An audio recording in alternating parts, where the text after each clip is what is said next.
आपने अपना personal experience बताया, जॉब इसीलिए छोड़ी क्योंकि फुल टाइम करना था? नहीं नहीं नहीं, ऐसा नहीं था। मैं जॉब ही करना चाह रहा था क्योंकि मुझे ऐसा लगता था कि जो एक इस्टेब्लिश कंपनी है जिनके पास बहुत सारा पैसा है उनके साथ हम लोग ज़्यादा ग्रो कर सकते हैं, ऑब्वियस सी बात है। बट प्रॉब्लम यहाँ पर ये थी कि मैंने आज तक अपनी लाइफ में 34 जॉब्स करी थी, 34 ब्रोकर्स पे जॉब करी है। बट एक्सपीरियंस ये रहा कि हर जगह के ऊपर एक ही चीज़ समझाने की कोशिश करी थी कि पहले तो मालिक तक पहुंचा जाए, जो कि मैं नहीं पहुंच पाता था। क्योंकि मुझे ये पता था कि नीचे के किसी भी बंदे को अगर मैं अपना मैसेज कन्वे करूंगा तो वो मुझे जॉब से ही निकालेगा। और मेरा मैसेज बड़ा सिंपल था कि ब्रोकरेज का बिजनेस बंद करो और ध्यान ये दो कि क्लाइंट कैसे पैसा बना सकता है। आप अगर 10 रुपए किसी को कमा के दे रहे हो, वो आपको 1 रुपया खुशी खुशी दे सकता है अपनी खुशी से, आपको नहीं मांगना पड़ेगा।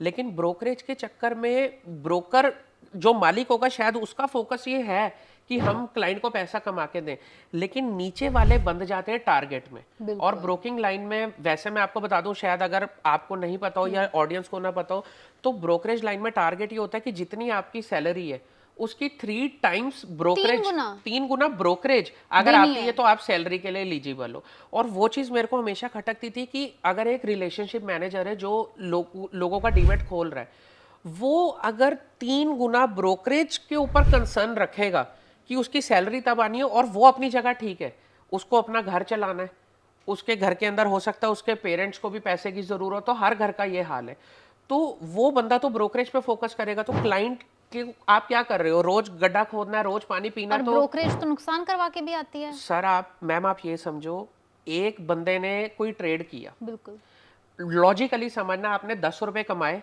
कमाई के टाइम पर आपके हाथ में 7 रुपए आएंगे, 3 रुपए में ब्रोकरेज टैक्स कट गया। लेकिन जब आपका लॉस 10 रुपए का होगा तो 3 रुपए उसमें जुड़ जाएंगे।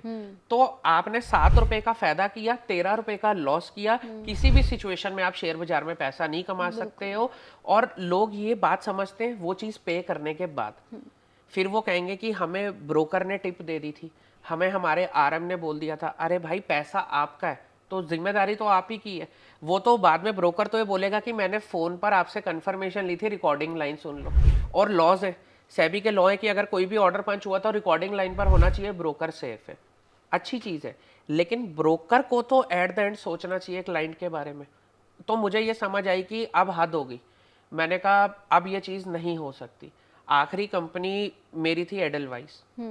वहां पर काम करने के बाद मैंने ये चीज सोच ली थी कि अब हमारी बात किसी तक नहीं जा सकती, अब हमें करना खुद है।